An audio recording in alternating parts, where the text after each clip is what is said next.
All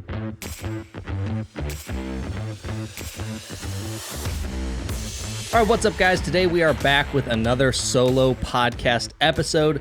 Was not planning for this one to be a solo episode. We had actually, for the last 2 weeks, we've been trying to schedule an interview with Carl Schmitz from USAP, who is the head of paddle compliance. We wanted to ask him some questions, and today, Sunday, we were going to do that, but unfortunately his flight got delayed, and that left me kind of scrambling last minute before I leave for the US Open tomorrow morning to come up with some podcast episodes. Like I said, very committed to getting this done every week. So for those of you who said, hey, even when it's a solo episode, we still prefer to see your face. If you're watching this on YouTube, sorry, you're not going to see my face today. I'm just really trying to get a podcast episode before I leave. I'm in the middle of packing. There's still some videos and projects I have to edit. So just trying to throw this together as quick as possible. So I spent the last few hours this morning trying to come up with a topic because honestly, the news has been really slow in pickleball lately. There's not been much outside of the paddle drama that has, been beat to death. I was kind of hoping this Carl Schmitz interview would be one of the last topics on that, but we'll have to wait for that interview. It's probably going to be a little bit longer because of being at the US Open and whatnot. And then it's also solo again this week because Will is already at the US Open and he is training and having fun in the sun. So you guys are stuck with me again this week. But anyways, I had a few topics I wanted to talk about this week. One of the primary topics being what swing weight is in pickleball and why people should focus on that way more than they do the static weight, as well as possibly my origin story for pickleball. I don't know if we'll get to that. Kind of depends on how long this swing weight explanation is, so we'll see. But anyways, let's dive into swing weight. So my thoughts are going to be a little all over on this one, guys. I did have to jog my memory just on some technical terms this morning, and I'm going to try and, for the most part, keep it very simple. I'm sure some of the engineers out there who are going to listen to this probably going to wish I explained it a little bit differently, but I'm trying to keep it fairly surface level so everyone gets an understanding, but I do understand that, we could dive into much more technical terms on this. But yeah, let's get right into it. All right. So the static weight is something in pickleball that people focus on, in my opinion, way too much. I'm sure we've all heard it. Someone will say, I need a 7.9 ounce paddle. I can't use an 8.1 ounce paddle. It's just too heavy. And I'm not going to say there's no one in pickleball who can pick up on that weight difference from a stock paddle, but I think it's very overblown, and there are certain things that have happened to people when choosing a paddle that has led them to believe that that exact weight is the weight that they need. Again, not saying everyone is like this or that no one can tell the difference, but I think there are reasons that people get to that point, and I think it's not nearly as important as people believe. So let's talk about the swing weight here.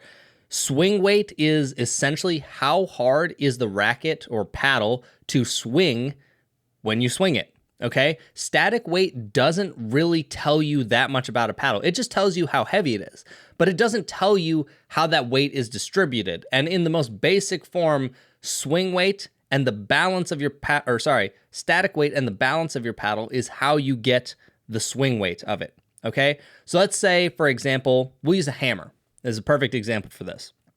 If you take a hammer, hold it normally, and you just swing it in your hand. Wave it around, maybe pretend to swing it like a pickleball paddle. You can feel the head of that hammer pulling weight away from you. It's not necessarily super heavy, but you can feel it's a little slower in your hand because of the weight, right?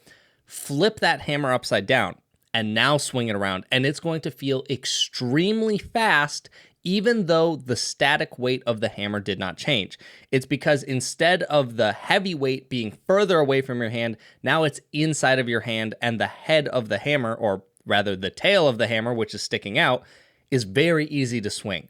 That is swing weight in its most simple form, or the best, probably simple way I can think of to explain it. And a lot of that applies very similarly to pickleball. Now, you might be wondering how this is calculated and if you can calculate it at home, and unfortunately, the answer is no, you cannot. It does take a little machine that swings the paddle back and forth in order to get the number for it. So you can't do it at home, but you guys have heard me talk about it a lot. It's in my spreadsheet, which we'll talk about a little bit more later.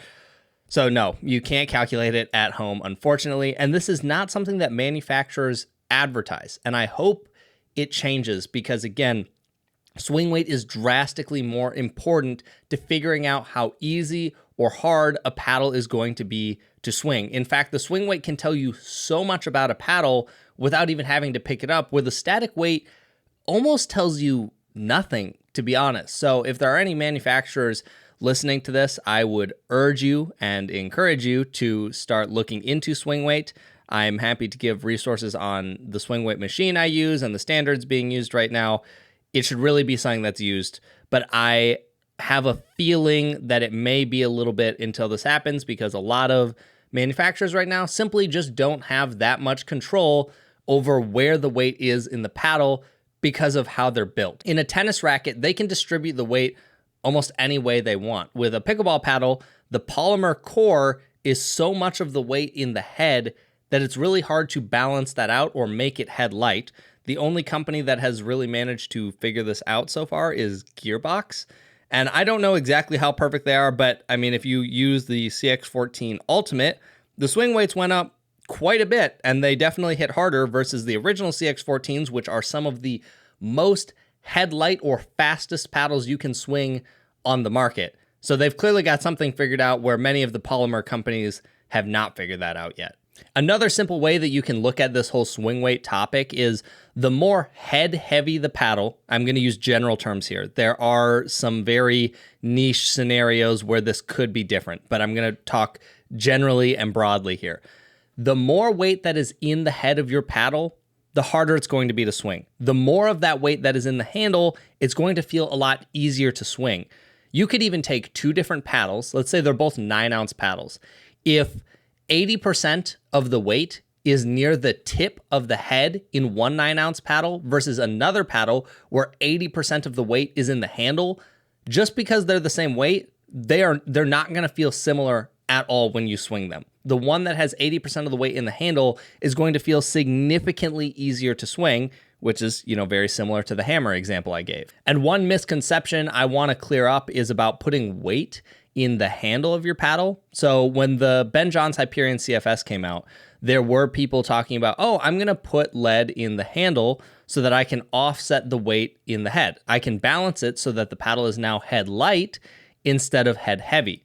The problem is this isn't really how swing weight works.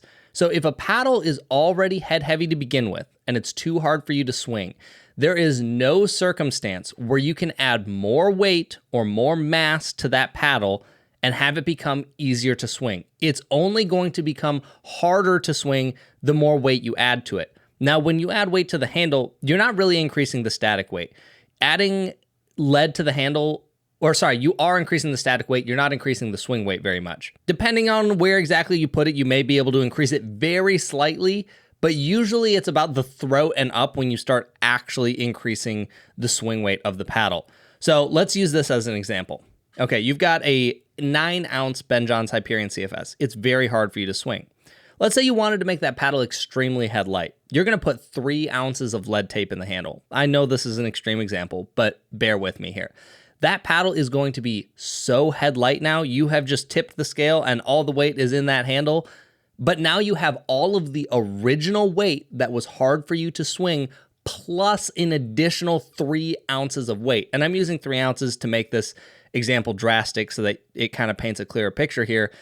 But just because you made it more headlight does not mean it became easier to swing. So if you hear someone saying, just add lead tape to the handle to make it easier to swing, that's not really how it works. And there should be no scenario where that ever works. It will only become harder to swing. Now, people will use tennis frequently as an example where they say, people put lead in the handle there so that it changes the balance point and makes it more head light. But the problem is that tennis is able to address the static weight much better than pickleball. So oftentimes, tennis rackets that are head heavy have a lower overall weight so that you can still maneuver it well. So I'm going to make up numbers here. These are not the numbers that they would use in tennis, but we'll make it more obvious to the people who follow pickleball and haven't played tennis. Let's say you had a head-heavy tennis racket. They might weigh that to 7 ounces so that the overall weight is not that hard and it kind of balances out how hard it is to swing because of it being 8 ounces. Now, a head light racket, they're going to make that racket heavier in its stock form to make up for the fact that there's not a lot of weight in the head. And if they did the same 7 ounces, it would be way too flimsy and easy to swing. It wouldn't be stable. So usually they go in opposites. If it's head light, higher static weight. If it's head heavy, it's a lower static weight.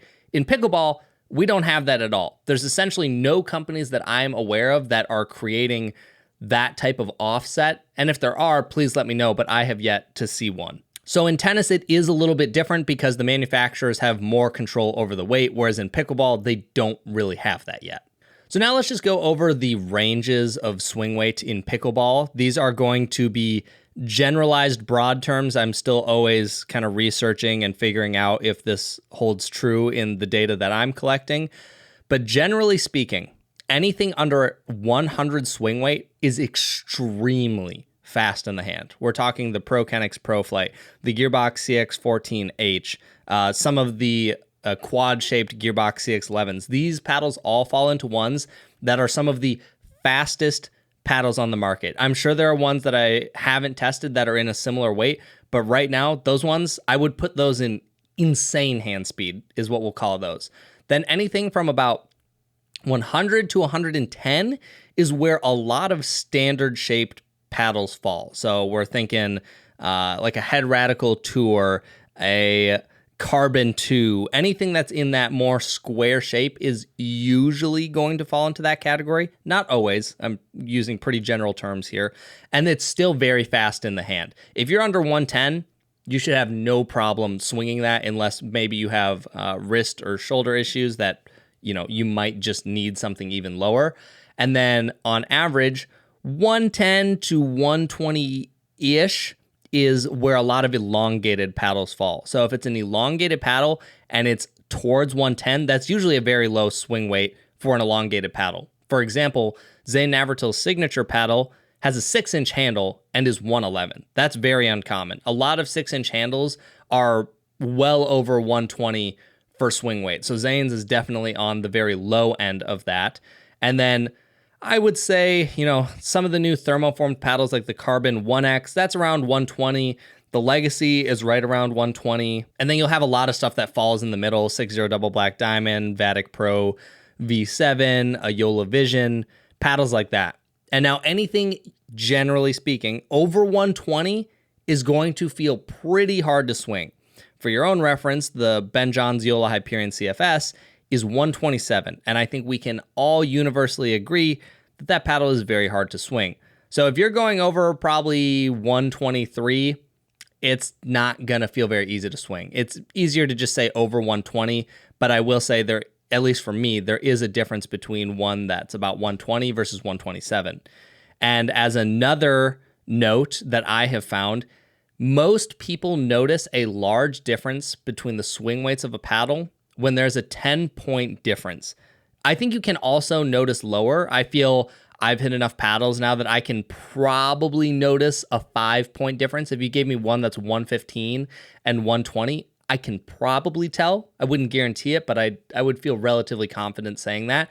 But 10 points is a big difference. 110 versus 120, I think almost anyone is going to be able to feel that difference. The 110 is going to feel very fast. 120 is going to feel noticeably heavier. So you can kind of use that as a scale when you look at my spreadsheet to help you decide what type of paddle you want. The lower it is, the faster your hands are going to be. But usually that comes with the downside of that the paddle is going to be less stable and have less plow through on the ball. So when you go to hit a really hard shot, the ball might resist your paddle if you hit it off center. If you hit it near the edge, you might feel the paddle twisting your hand. And I'm sure you've probably tried a paddle where you've experienced that and it doesn't feel great and it makes the sweet spot of the paddle feel worse. So if you've ever experienced that, there's a good chance that you were using a low swing weight paddle. For example, one that comes to mind for me is the 003. Out of the box, it has a very low swing weight and balls hit off center will tend to twist the paddle in your hand a little bit. So I fixed that by adding a bunch of lead up the throat and through the sides, and it became significantly more stable, but I also upped the swing weight drastically. So now the paddle can plow through the ball more, maybe a little bit slower hand speed, but it's not twisting in my hand. So lower swing weight, faster hands, less plow through, usually less stable. The higher the swing weight, you're going to have more plow through, which usually means more power.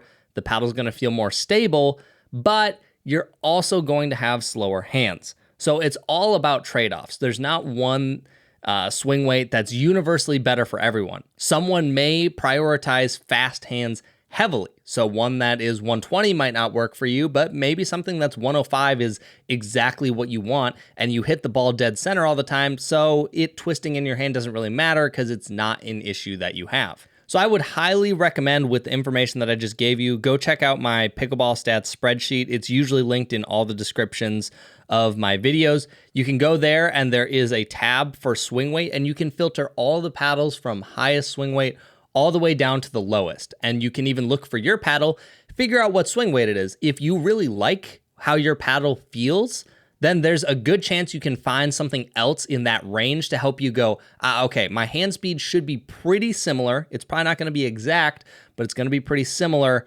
versus you probably don't want to go buy a paddle that's a 120 swing weight if you're someone that's currently using a swing weight of a paddle that's 100.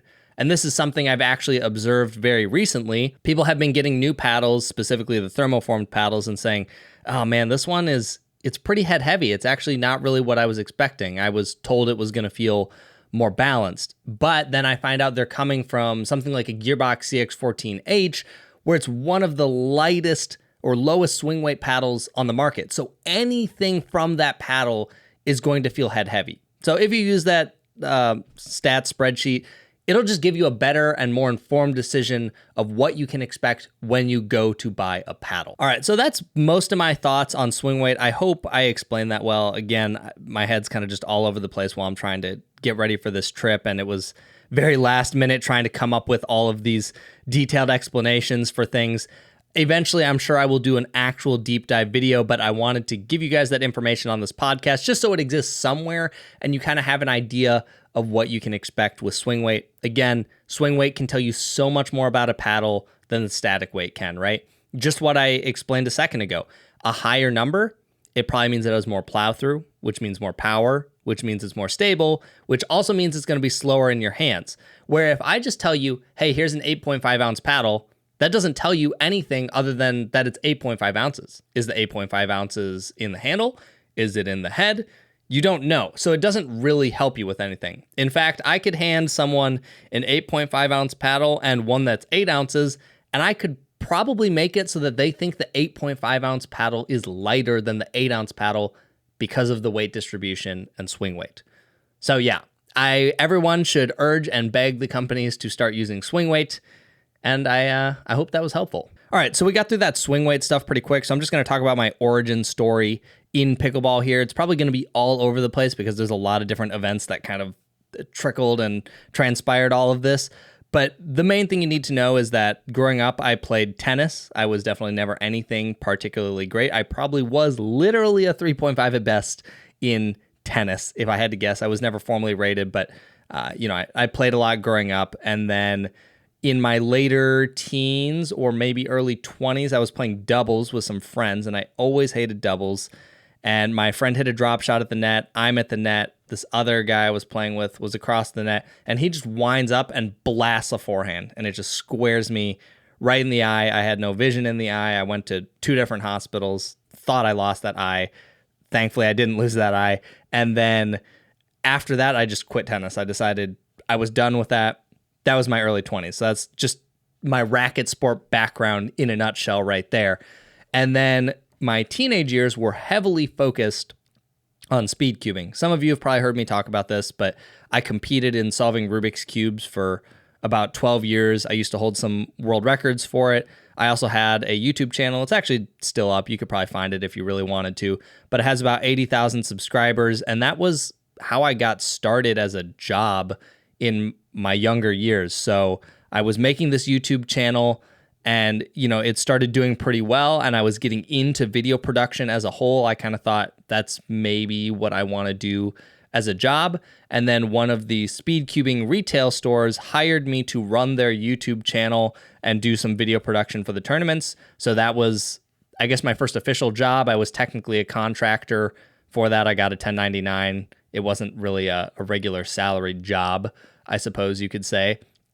And so did that through most of my teen years, and I loved it. Speed cubing was probably one of the biggest things that shaped who I am today. There's a lot of amazing people in speed cubing, and there's actually a lot of overlap between the pickleball community and the speed cubing community in terms of how people treat each other. It's very welcoming. It's very open. I would say speed cubing is a notch above pickleball in terms of wholesomeness. There's obviously, a lot of competitiveness in pickleball, and it's continuing to trend a little less community-based in some ways.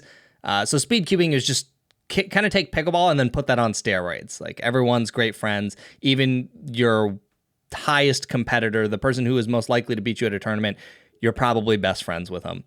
So I did all of that. And then, into my early 20s, probably about 23, 24, I started kind of phasing out of it. I wasn't able to compete at the highest level anymore. And that was really frustrating for me because I'm just a very competitive person and I like being the best or as good as I possibly can be at something. And so when people started beating me and I could tell I wasn't going to be able to keep up anymore, it was a little less motivated to do it. And this was also right around the time that COVID hit, which we all know COVID was crazy for everyone. We don't even need to go into all of that. And, some of COVID was really hard video production wise because I do all freelance. I ran my own business doing it. So everything was really slow during that. Filmmaking has been a huge passion of mine for probably 10 or more years now. But just through COVID and then a bunch of other stuff, I was getting really burnt out. I used to deal with a lot of imposter syndrome in my filmmaking. I think I've talked about it on here before, but I had filmed a Netflix documentary where I was one of the lead cinematographers for it. And just after that project, it just dealt with a whole ton of imposter syndrome. Like, oh, you were lucky to be on that project. You didn't belong on that project, whatever. So that was really difficult going through COVID and then kind of coming out of it, figuring out how much do I actually like filmmaking? Do I want to do this? I almost quit doing filmmaking a bunch of different times. And then I came into pickleball. So one of my friends came to me. He was actually a filmmaking buddy of mine. And he said, hey, dude, we should go play pickleball. I know you used to play tennis. You'd probably like it. I had absolutely no idea what pickleball was, but we showed up.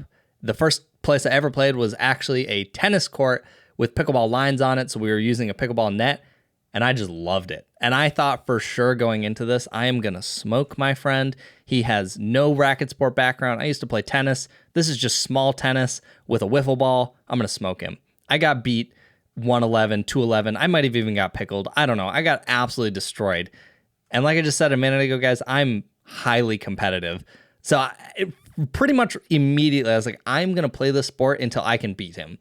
And so I went and bought my own paddles, went and bought some Monarch paddles from Dick's, and I just became obsessed with the sport extremely fast. I introduced it to my whole family, my siblings, they all play now, and it just went wild. And as I'm getting into this, I'm watching all these YouTube videos, and what I noticed was the level of video production in pickleball, at least on YouTube, was kind of what speed cubing was back in 2010 to 2012. It was still kind of growing. People were still figuring out who the personalities were. The video skill side of things were still being developed. And I thought, like maybe I should try making some videos. But one thing I told myself very early on when I got into pickleball was this is not going to be a job. I do not want to mix my job and my hobby together because that's a little bit how I got burnt out on speed cubing. I reviewed speed cubes in that sport as well. I suppose that's important context. And that's kind of how it transitioned into reviewing paddles. Is like, well, I've already done this for a thing that you kind of have to describe subjectively. It probably wouldn't be that hard to do for paddles. And since there weren't really any reviews in pickleball, or at least all the ones I did see kind of came from biased sources where, they were paid to do it or they received free product or, whatever it was, I just didn't feel like the information helped me when choosing a paddle that much. But I said, no, you're not going to mix these. You don't want to burn out again. Let's not do that. Okay, well, fast forward maybe 2 months is probably all it took. I have a friend in Minnesota who runs a pickleball company, and we became great friends. And, I told him, I was like, I could do some video production for you and whatnot. So one of the first videos I ever did in pickleball, you could definitely still go find it, was an in-depth video on the chainsaw serve and how to do it. This is when Zane just started doing it and people really didn't know how to read it yet. Everything was still super vague. So I did this whole 40-minute long video. If you just search chainsaw Chris Olsen or chainsaw pickleball serve Chris Olsen, you can probably find it. It's very long. I honestly thought it was a pretty good video, but it was very long. So anyways, after I did that, I was like, dang, that was pretty fun. And the video did really well. I think in maybe a week or 2 weeks, it had like 30,000 views. And I just thought, holy cow, like that video blew up really quickly, at least for pickleball. 30, 50,000 views is a pretty solid video. So pretty much from that moment on, which was early summer, I thought, holy cow, I should make a YouTube channel. And I don't think I actually did it until the fall of 2021, which is around November. And then my very first video was the big spin test, which is, where I came up with that test with the marked ball to kind of try and estimate what the revolutions per minute on a pickleball are and give an estimate of which ones have the best spin. Because again, people in the sport would say all the time, oh, this paddle has the best spin, or this one's great, or the companies would make all these marketing claims. And I just thought, well, we don't actually know that, or I would try a paddle and it would be smooth as glass, but the company's saying it's, the best spinning paddle in the game. And so I wanted to try and do something that could quantify what that meant. And that video also did extremely well. I don't remember how many views in what span of time it did, but it did really well. And then pretty much from that moment on, I was dead set on trying to do pickleball full time. And it didn't happen for close to another year or so. I started making YouTube videos as consistently as possible, but I was still balancing that with my regular video production side of things, the company that I was running. And at some point, I think maybe spring of 2022, for sure by summer, I knew that I had to do pickleball stuff full time. I was like, I just can't continue to do regular video production. It's more stressful. I'm having way more fun doing this pickleball thing, and I think there's a lot of potential. And I would say late summer, I could have called myself full time, but I wasn't convinced that the income was stable enough. And then by fall of last year, I was very convinced, okay, the income is here. It's going to stay stable. We're good to go. We can call this full time. And I have since then stopped taking any video clients that aren't pickleball. And even in pickleball, I'm not that interested in doing regular video production. I think the content creation side of things is way more fun to me. It's less stressful. I feel like I'm just having a better time doing this. I don't deal with the imposter syndrome stuff anymore. I feel like I'm basically just playing while also informing people of something that I'm having a great time with, which just feels like a way better place to be in than with filmmaking, where it was like constantly comparing myself to other filmmakers and, oh, they're further along in their career. I don't really have any of that in pickleball. So it's just a much nicer place to be in. I feel much less burnt out. There are aspects of running a pickleball business that are stressful as well. It's not all perfect, but it's way more fun in general.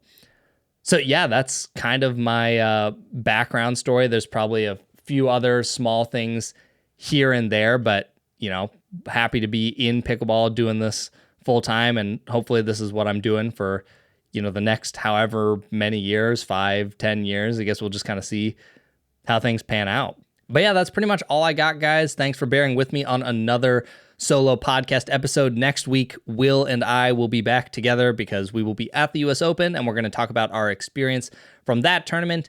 And then hopefully after that, we can get Carl Schmitz on to talk about some paddle stuff and what they are up to, assuming they don't just release all of their own information and kind of make that interview irrelevant by that time. But we're trying. So yeah, I will catch you guys all next week.